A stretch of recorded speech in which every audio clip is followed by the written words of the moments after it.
मैं बनकर मुर्जी भाई भुजोड़ी से और हमारा ये वंश परंपरागत काम है वीविंग का।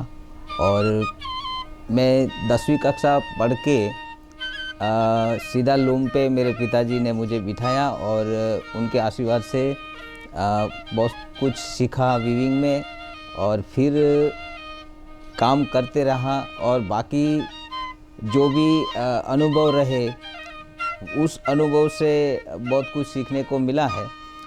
लास्ट 25 साल से मैं काम कर रहा हूँ, वीविंग के साथ जुड़ा हूँ और वीविंग करते करते अब वीविंग करवाना भी हमारा काम हुआ है।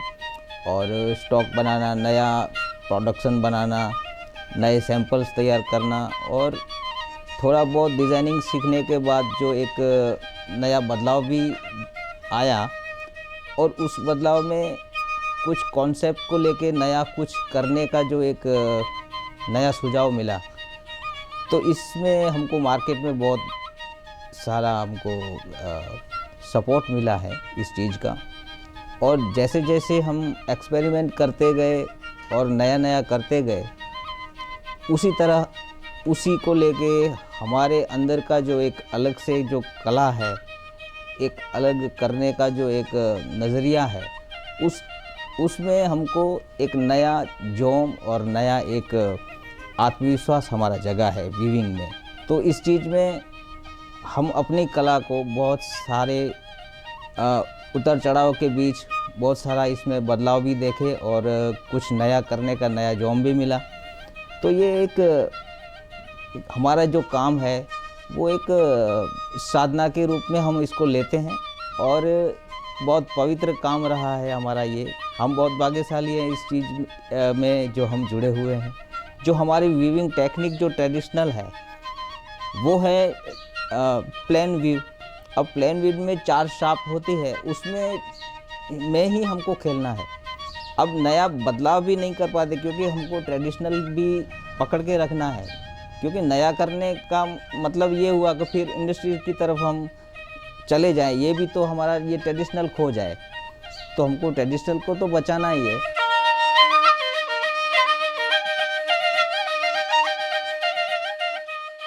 पुराना हिस्ट्री ऐसा है, हमारे वडीलों से हमने सुना है कि हम रबारी कम्युनिटी के साथ जुड़े हुए थे पहले हमारे बुज़ुर्ग, और हम भी जुड़े हैं।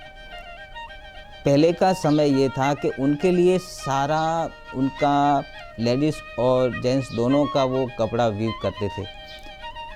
अब वो वूल लाते, वो वूल का धागा भी स्पिन करके वीवर को देते, वीवर भी स्पिन कर लेते।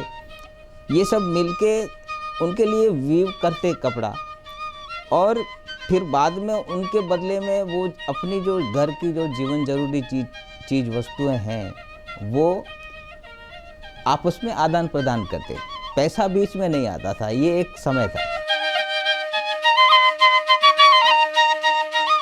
पहले की जो बातें सुनते हुए जो एक दिमाग में जो एक चीज़ काल्पनिक बन जाती है कि इस तरह का माहौल रहता होगा, शाम के वक्त सब इकट्ठे बैठ के क्या क्या करते हैं। तो वो जब बात कर रहे हैं कि भाई शाम होती है तो फिर संध्या के टाइम सब बैठ के भजन कीर्तन करते हैं या आपस में सुख दुख की बातें होती हैं। तो बीच में अगर ठंडी का मौसम है तो कोई लकड़ियाँ जला के सब एक साथ बैठे हैं। ये सब खाना पीना, ये सब चीज़ें सुनते हुए हमको एक काल्पनिक चीज़ बन जाती है कि भाई ये किस तरह का सीन रहा होगा। जैसे मैं आपको ये डिज़ाइन दिखा रहा हूँ, तो उसमें हमने यही किया कि भाई ये कॉन्सेप्ट पकड़ के कैसे हम आगे बढ़ेंगे। तो मैंने इसमें दिखाने का कोशिश किया कि सब बैठे हैं लोग और कोई एक दो अपने भजन गा रहे हैं भाई, और पूरा संगीत का माहौल जो है तो उनका जो एक सिंबल रहता है, ये सब डाल के मोटिव उस चीज़ में डेवलप करके हम अलग से कुछ डिज़ाइन जैसे बना सकते हैं। तो इस तरह से हर एक चीज़ में कुछ बदलाव लाके, कुछ नया सोच के, ये एक छोटा छोटा कॉन्सेप्ट लेके हम नया नया कुछ न कुछ बदलाव ला सकते हैं अपना। हाँ, इसमें ख़ास ध्यान हम ये रखते हैं कि अपना जो ट्रेडिशनल है ट्रेडिशनल जो हमारा चौमुख है, मोटिफ जो वगैरह है, डुंगला, ये सब चीज़ को बरकरार रखते हुए हम इसी एक्स्ट्रा वेट में अपना अलग से भी कुछ नया मोटिफ निकाल के हम इसको दिखा सकते हैं।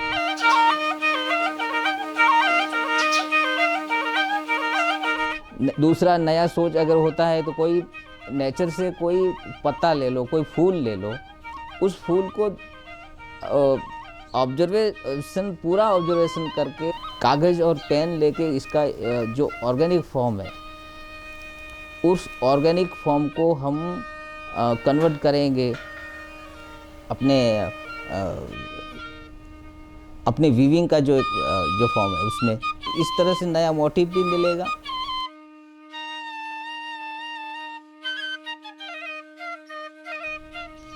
वैसे तो नया डिज़ाइन सोचने के लिए एकांत होना ज़रूरी है, उसी काम में लगे रहना है, कागज़ पेन लेके लेआउट वगैरह तैयार करने हैं, कॉन्सेप्ट को पकड़ना है और अपने हिसाब से सोचना है। लेकिन सोचते वक्त भी हम अपने परिवार से भी कुछ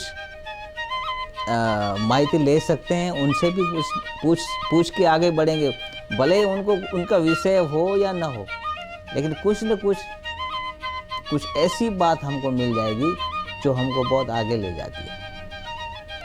तो कोई छोटा बड़ा नहीं है, सब अपने हिसाब से सब सोचते हैं ना, तो कुछ न कुछ हमारे लिए भी वो काम में आ सकता है, किसी को कम नहीं समझने का है।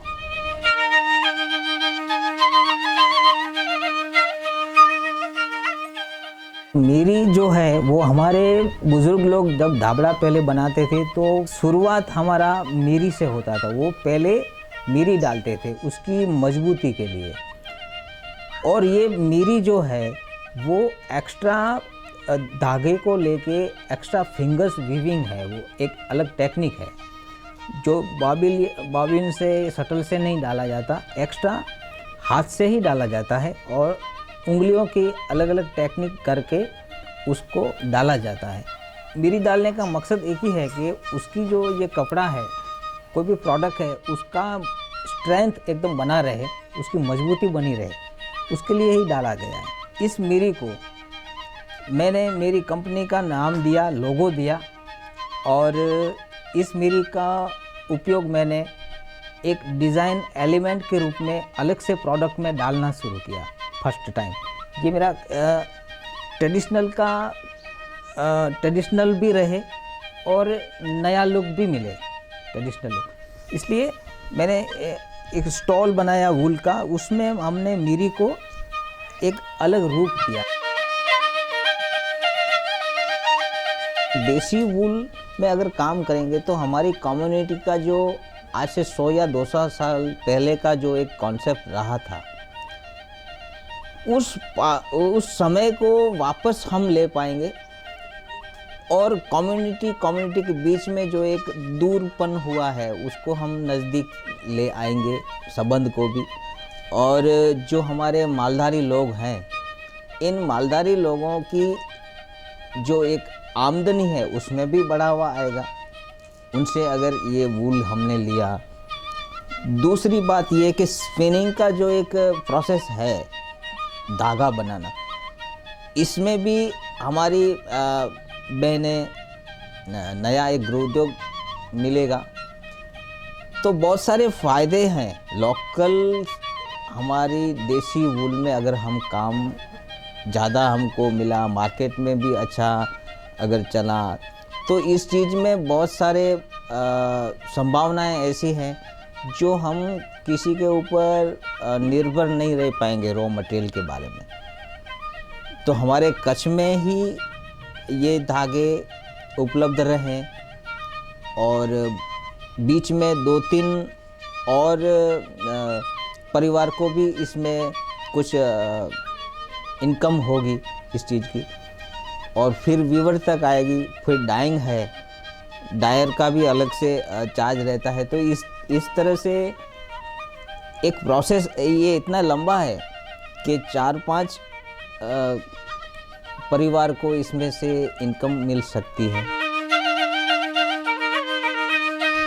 मतलब ये देसी वूल में एक बहुत बड़ी शक्यता है कि हम सिर्फ वीवर को ही काम तो दे सकते हैं, लेकिन वीवर के साथ साथ दूसरी कम्युनिटी के साथ भी जोड़ के उनको भी उनका काम मिल सकता है और उनको उनका मेहनत भी मिल सकता है, उनको काम हम दे सकते हैं, उनका आमदनी बढ़ सकती है।